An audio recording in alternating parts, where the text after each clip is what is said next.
안녕하세요. 캐나다 밴쿠버의 장인영이 합니다. 제가 이렇게 그 정치에 관심이 있어서, 뭐 정치에 관심이 있기보다는, 대한민국의 안타까운 현실 때문에, 자꾸 댓글도 많이 달고, 벌써 다는 지가 한 1년이 넘었는데, 한 2천여 개 넘었던 것 같아요. 댓글도 달고, 또 유튜브에 댓글도 달고, 페이스북에 올리기도 하고, 그렇습니다. 그러면서 약간 제가 왜 그런가 그런 생각을 이렇게 가끔씩 해요. 왜냐면, 어, 내가 이제 거의 50인데, 68년생이니까 50인데, 자녀도 3명이 있고, 나 돈 벌기도 바쁜데, 내가 왜 이렇게 댓글 달고 있을까? 댓글 달면 그런 걸 많이 쓰죠. 알바냐? 뭐 이런 말 이렇게 많이 하죠. 밴쿠버에서 열심히 일하는데, 일하고 나서 지친 가운데서 이렇게 댓글 달고 그렇습니다. 근데 왜 그렇게 달까요? 문재인을 보니까 문재인이가 공산주의자거든요. 제가 볼 때는. 공산주의자고 거의 간첩 수준이에요. 그런 자가 대통령을 되고 있으니까 이게 얼마나 마음이 정말 이렇게 쓰리고 아픕니까? 그리고 하는 짓이 뭐냐면 다 그 북한이 원하는 인물들을 잡아넣잖아요. 뭐 김관진 국방부 장관이나 뭐 이렇게 남재중 국정원장이나 뭐 말도 안 되는 제목을 씌워서 잡아넣습니다. 왜 그렇게 잡아넣습니까? 이렇게 국방부나 또 정보를 이렇게 캐는 이러한 것들을 무너뜨려야지 대한민국이 이렇게 약해지지 않습니까? 그러니까는 문재인이가 북한이 이렇게 싫어하는 사람들을 다 잡아놓고 있는 거예요. 여러분, 박근혜 대통령에 대해서 많은 사람들이 굉장히 오해를 많이 해요. 어떤 사람은, 무능한 무슨 XX, 뭐 이상한 여자 이렇게 하는데 사실 저도 이제 박근혜 대통령에 대해서 자꾸 이제 알아보고 그러니까는 굉장히 훌륭하시고 생각보다 정말 열심히셨고 또 그 정호성 그 보좌관 그런 거 이제 법원에서 이렇게 증언한 거 보면 거의 뭐 쉬지도 않고 국정을 운영하면서 모든 올려오는 그런 것들을 다 읽어보며 정말 이렇게 국정에 올인하셨던 그런 분이셨어요. 그러니까 말 그대로 어, 그 국가와 결혼했단 말이 정말 그 정호성 그 보좌관의 말에 들어보면 맞아요.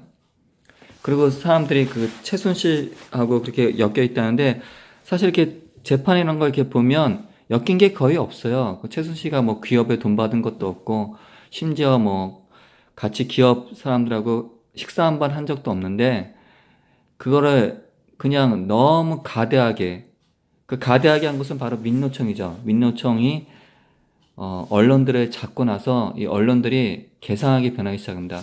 여러분 민노총 수뇌부는 거의 종북주의자라고 볼 수 있어요. 왜냐면 그런 애들이 이제 운동과 학생 애들이 그런 민노총에 들어가서 그런 활동하면서 그 수뇌부에 올라가잖아요. 당연히 그 북한의 이런 호흡이 맞죠. 그러니까는 자유통일을 하고자 하고 네임 체인지를 하려고 했던 박근혜 대통령을 잡아낼 수밖에 없었던 것입니다. 제가 볼 때는요. 박근혜 대통령이 그것뿐만 아니라 이석기를 구속하고 개성공단을 폐쇄하고 또 공무원 연금을 이렇게 조절해서 많은 국고를 이렇게 보존하고 또 기업에게 돈 한 푼 받은 적이 없는 그런 청렴한 대통령이에요. 지금까지 나온 대통령 중에서 가장 청렴하지 않았을까. 근데 지금 가장 부패하고 가장 사악한 문재인이가 박근혜 대통령을 집어넣었다는 것이 역사의 아이러니라 할 수 있겠어요. 그럼에도 불구하고 많은 사람들은 박근혜를 부끄러워하고 굉장히 그렇습니다. 그것이 세월호 사건이었고 또 여러 가지 이렇게 언론들이 조작한 것이죠. 국정원이 댓글에 얼마 달았어요. 뭐 별로 달지도 않아요. 그럼 국정에 가만히 있습니까? 북한 애들이, 사이버 애들이 맨날 이상한 소리 하고, 그러죠. 여러분, 네이버가 얼마나 악한지 아세요? 네이버가 자이버라 저는 말하는데요. 저는 진심 자이버가 망했으면 좋겠어요. 이번에 뭐, 문슬람들이 뭐 이렇게 김경수 저게가 뭐 네이버 뭐 조사하는데 저는 김경수나 네이버나 둘 다 이번에 기회에 다 망했으면 좋겠습니다. 왜냐하면 네이버가 한 일이 너무나 악해요. 늘 그 뭐랄까요? 세월호 사건 때 그 3년 내내 그 세월을 잊지 못하게 노란 리본 걸어놓고 툭하면 세월을 기념하자 그러고 자이버가 그랬잖아요. 네이버가. 근데 네이버가 그러니까 젊은 애들이 포탈 문화잖아요. 이게 자꾸 이게 들으니까는 자꾸 그걸 보고 듣는 게 얼마나 저였습니까? 박근혜 대통령이 미워지기 시작한 것이에요. 사실 박근혜 대통령은 정말 청량하게 열심히 이렇게 활동했던 분이세요. 정호선 보좌관 말을 들어보면 해외 나가서도 라면 한 끼 먹고 뭐 열심히 이렇게 저기 하면 정말 그 링게를 맞아가면서 이렇게 한국을 알리고자 했습니다. 물론 저는 신앙이기 때문에 박근혜 대통령이 탄핵된 이유 중에 하나가 영적인 이유가 있을 수도 있다고 생각이 들어요. 어떤 사람들 말 들어보면 박근혜 대통령이 그 할라 단지를 조성하고자 했고 또 친이스라엘 정책을 피지 않고 하나님이 싫어하는 이슬람을 더 받아들이고자 했던 그런 부분이 있었던 것은 맞아요. 그렇다면 그런 것에 대해서 하나님께서 탄핵을 허락하신 이유도 있을 수 있다고 저는 생각해요. 하지만 좀 더 신앙인으로서 하나님께 그런 부분에 대해서는 기도하면서 우리가 하나님이 허락하신 부분이 왜 허락하셨을까 대해서 저는 고민하고 있습니다. 그렇지만 또 여러분 아시겠지만 박근혜 대통령이 저렇게 탄핵당했지만 수많은 사람들이 지지하고 박근혜 대통령 구명해서 대한애국당이 생기고 또 많은 사람들이 지지하고 있지 않습니까? 심지어는 1년 내내 이렇게 토요일마다 모이고 있습니다. 이명박이가 구속됐을 때는 태극기 들고 지지한 사람이 거의 없다시피 했죠. 왜 그렇습니까? 그것도 하나님의 허락하신 사건이에요.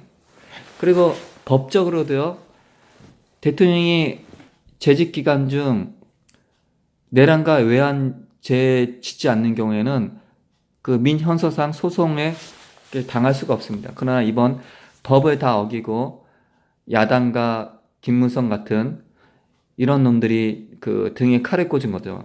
저는 홍준표를 절대 지지할 수 없습니다. 뭐 자유한국당은 보수 정당이라고 저는 볼 수 없어요. 왜요? 법치를 어겼고 또 계속해서 거짓말을 하고 있고 뭐 이번 두루키 사건을 이렇게 모르는 것은 좋아요. 왜냐면 두루키 사건 정말 희대의 큰 사건이고 뭐 그 자유한국당의 것을 몰아서 문재인 정권을 끌어내면 좋습니다. 그렇다고 해서 자유한국당을 지지하지는 절대 하지 않습니다. 왜냐하면 탄핵이 잘못되었고 탄핵이 위법성이었고 자기들이 그런 열심히 하고자 하는 박근혜 대통령을 몰아내치고 이상한 연을 만드는데 가장 협조했던 것이 자유한국당이었던 것을 저는 기억하고 있기 때문에 그렇습니다. 아무튼 안타까운 한국의 현실이에요. 이 안타까운 한국의 현실에서 우리가 어떻게 해야 될까? 그래서 저는 사실 여러 가지 고민하고 있어요. 여기 밴쿠버인데요. 밴쿠버에 이제 자유신문 하나 만들까 그런 생각을 하고 있어요. 뭐 북미일보 같은 거. 뭐 이제 조선일보도 싫고 여기 밴쿠버에서는 조선일보도 볼 수 있고 또 한국일보도 볼 수 있고 뭐 그렇지만 그런 신문을 보고 싶지 않아요. 왜냐하면 거짓이 반인 이런 신문 이런 것들은 이게 보고 싶지 않고 정말 진실을 쓸 수 있는 그런 신문을 만들고 싶은데 아직 그럴 만한 용기도 좀 부족하고 기도하고 있습니다. 안타까운 현실이지만 이번 드루키 사건도 하나님이 허락하신 사건인 것 같아요. 김경수가 오사카 영사 자리를 주지 않고 뭐 이런 여러 가지 이유 때문에 그게 터졌고 또 추미애가 뭐 주소하라고 이제 추미애가 발등을 잡고 찍죠. 이거 잘 된 것이에요. 하나님이 다 허락하시는 사건이 있습니다. 하나님이 대한민국에 어떻게 허락하실지는 저는 잘 알지 못하겠어요. 정말 문재인이가 계속 밀고 나가서 자연스럽게 북한과 친해져 갖고 연방제로 가서 한순간에 적화가 될지 아니면 트럼프가 북한 정권을 압박하고 또 깨어난 국민들에서 문재인이가 쫓겨날지 저는 알지 못합니다. 그렇지만 우리가 해야 할 일은 자꾸 진실을 말해줘야 되는 것이야. 어떤 것이 진실이냐면 자꾸 진실에 대해서 파고 들어야 돼요. 아, 저거 거짓말이야. 전 JTBC가 거짓말했던 것을 알고 있어요.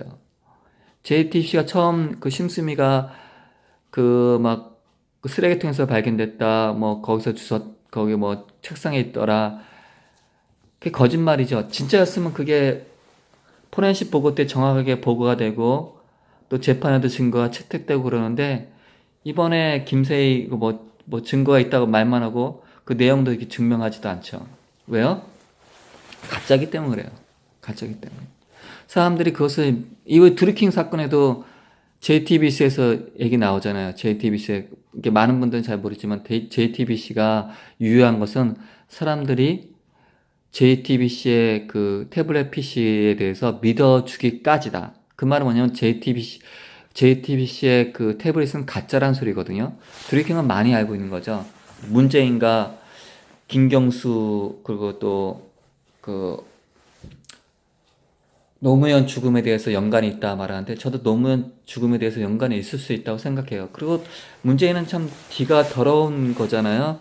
세월호 유병헌과 깊은 관계였고 또 유병헌 집을 지금도 사용하고 있고 그 유병헌의 그 채권을 그런 세모 그룹을 계속 살려주어서 결국 그 사건이 터진 것이 바로 문재인인데 문재인은 그런 것에 대해서 전혀 뭐 그러지 않죠. 왜냐하면 악하기 때문에 그렇습니다. 악하기 때문에 김정은과 좋게 보는 것이에요. 살인자 김정은을 그렇게 추종하고 따르는 것입니다. 근데 문제는 뭐냐면 그런 문재인을 그렇게 한국 사람들이 추종하고 따르면 그 대가를 한국 국민들이 먹는다는 것이에요. 여러분, 사람들이 자기의 선택을 자기가 받게 되어 있습니다. 어떤 선택을 받게 되냐면요. 북한이 좋아서 이제 그때 그 북한을 올라간 사람들, 그때 이승만인 시대 때 이승만 대통령께서 이승만 대통령이 참 공산화를 잘 막았어요. 그래서 이제 기회를 줬죠. 너희들 공산당이 좋으면 월북해라. 근데 남한에 있으면 공산당은 가만두지 않겠다.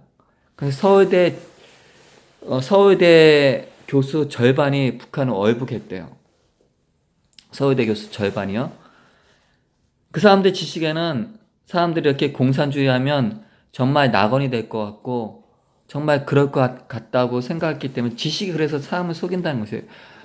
그리고 올라가서 어떻게 합니까? 많이 수청당했겠죠. 생각보다 비참했겠죠. 왜요?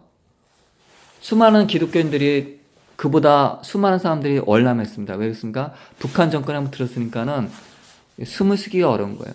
종교인들 잡아 죽이려 하고 좀만 재산 있으면 뭐 지주라해서 잡아 죽이려 하고 그랬습니다. 그것이 북한 정권이에요. 북한 정권은요 함부로 말도 꺼내지 못합니다. 왜요? 말 꺼냈다가 밤에 검은 차가 와서 잡아가기 때문에 그래요. 그리고 그 잡아간 사람들에서 누가 말 한 번도 꺼낼 수가 없어요. 왜요? 꺼냈다가 자기도 반동분자로 몰리기 때문에 그렇습니다. 그렇게 통제된 사회가 북한 정권이에요. 그런 북한 정권 인권에 대해서 한마디도 안 하는 것이 인권 변호사 출신인 문재인이가 하는 것입니다. 여러분은 문재인에 대해서 자꾸 알아가야 돼요. 그 호남분도 좀 이런 것에 대해서는 각성해야 되는 것입니다. 그저 김대중, 그저 노무현, 그저 문재인 이런 것을 지지하고 보수는 다 꼴통이라는 것을 이렇게 그런 생각을 버리셔야 되는 것입니다. 저도 이렇게 말한 것은 보수가 다 옳고 그런 것이 아니에요. 저는 혼준표 싫어해요. 제가 말한 것은 공산주의가 그렇게 무섭다는 것입니다. 공산주의를 가장 지지한 것은 더불어민주당이고 정의당인 것입니다. 그리고 박지원인 단 것입니다. 안철수도 마찬가지고요. 자유한국당도 저는 지지하지 않습니다. 새로운 우파, 정말 그런 세력이 태어나야 되는 것입니다. 여러분 많이 홍보해 주시길 바라겠습니다. 이상입니다.